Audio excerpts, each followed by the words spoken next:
Oh wow, how amazing was that? That was the very, very talented Benita Rose, pianist, who I'm delighted to be joined on the line right now. Good evening, Benita, how are you? I'm fine, thank you.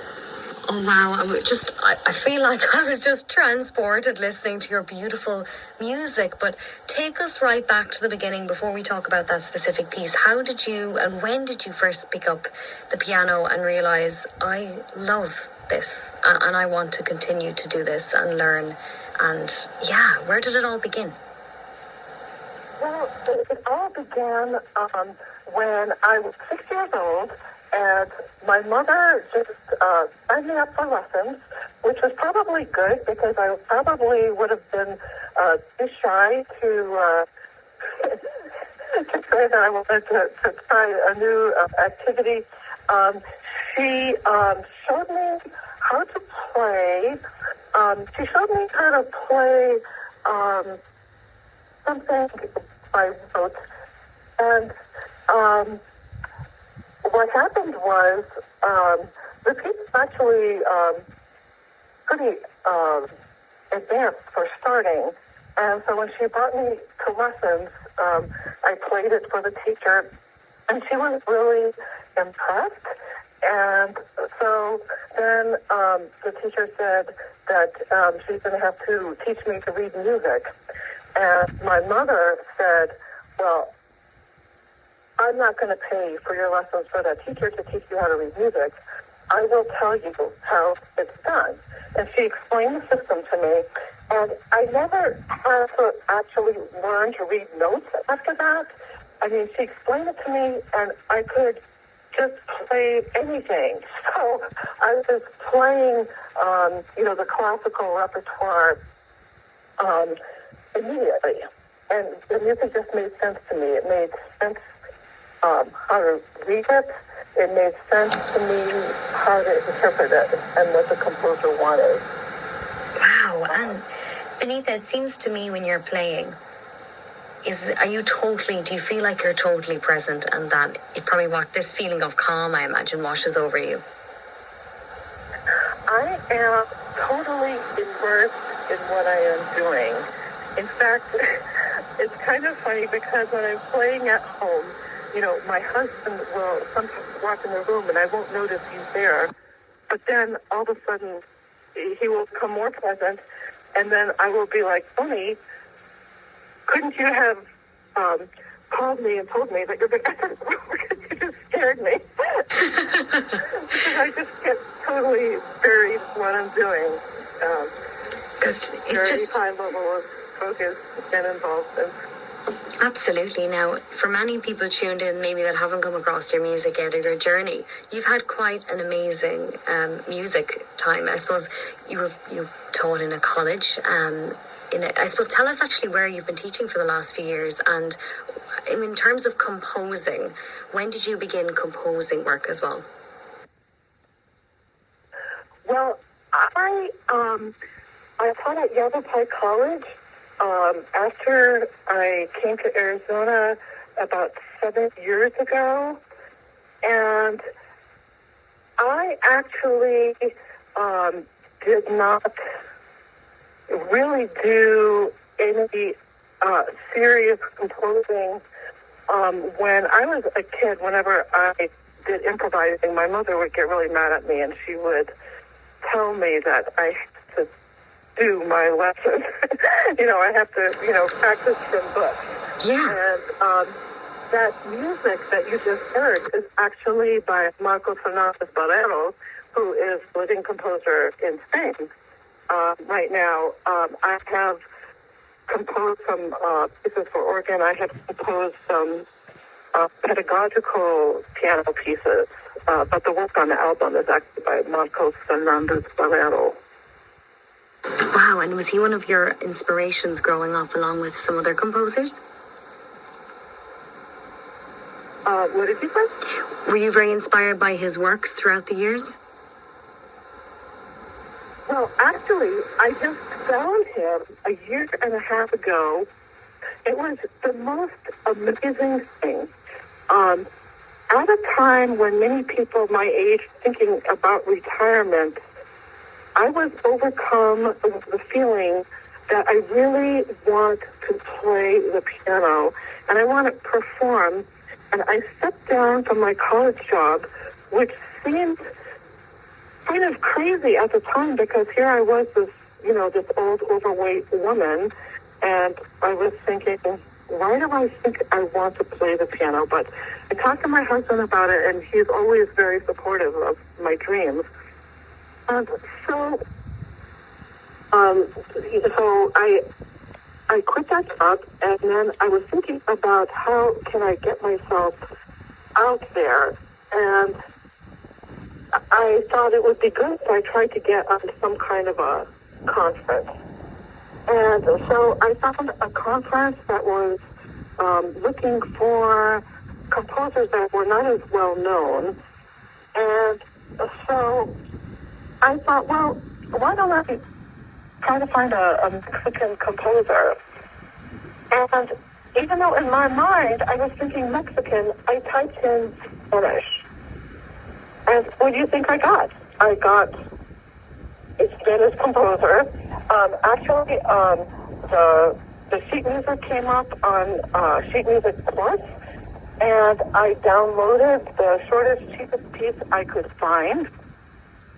And it was a very beautiful literary piece by Marcos Fernandez Borrero. And I thought, there's really something I like about that. And so I posted it to YouTube. And I actually didn't make that conference with that piece. I made it with another piece.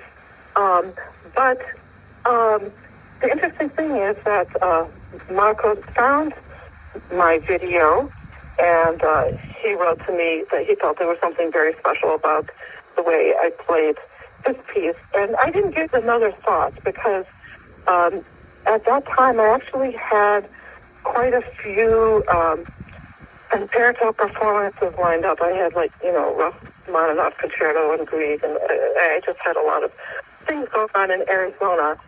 And then, about a year later, he wrote to me that he cannot stop thinking about how beautifully I played his piece, and wouldn't it be wonderful if I could come to Barcelona to play it. And then I started thinking, well, I don't want to just play that. So I started downloading other pieces of his, and I was just struck by the beauty of his compositions. And I always do my work late at night, and at 1 o'clock in the morning, I just had tears in my eyes as I was reading through his music, and I thought that I had just found a gold mine. And then I knew right there that I want to record this music. And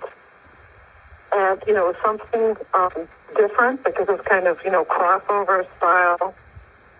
And the title of my album is Libre, Free at Last. Yeah. And it just kind of fits with my life. I feel like the CD is about being spent. It's about being vulnerable. It's about, being true to yourself and overcoming struggles and just so many things.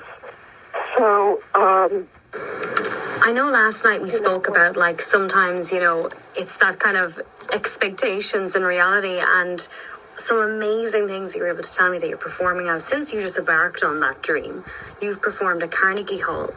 You're also going on a European tour as well this summer and gracing Europe. Yeah. And we are hoping that you're going to grace the Irish shores and perform over here. But I suppose, do you enjoy performing? Do you love that when you're sitting down at the piano and you have an audience in front of you? Is it very different from when you're, we'll say, performing at home during practice? Yes, I absolutely love performing because it gives me a chance to really express myself and what I feel through the music. And not just, not just, the script as the composer has put it, but how it moves me personally. It kind of reminds me of Alfred Cortot, who was a very famous pianist. He used to perform a lot of Chopin, and in his programs, he always wrote not even what the composer thought about the piece, but what he felt about it. So he would play the Chopin preludes, and he would have his little script of what he heard in the pieces. And so, after I posted these pieces to YouTube, all of a sudden I started getting invitations from all over the world to come and perform this music. And I did that. And then after I did that, people said, you played that music of Fernandez Bolero so beautifully. We'd love to hear you play a traditional program also. So this year, I'm coming back with Beethoven, Chopin, Bach, Busoni. I'm still going to play Marcos Fernandez Bolero as well, because I love that music so much. I feel like that's where it all happens. So I've always have a connection to that. Amazing. Benita, this is a question I ask every artist that comes on the show, and it always amazes me, which, their answers are always so varied. But for you, if there's a dream, whether it's a composer or a musician that's either passed on or still alive, that you would love to have a conversation about music with, who would it be and why?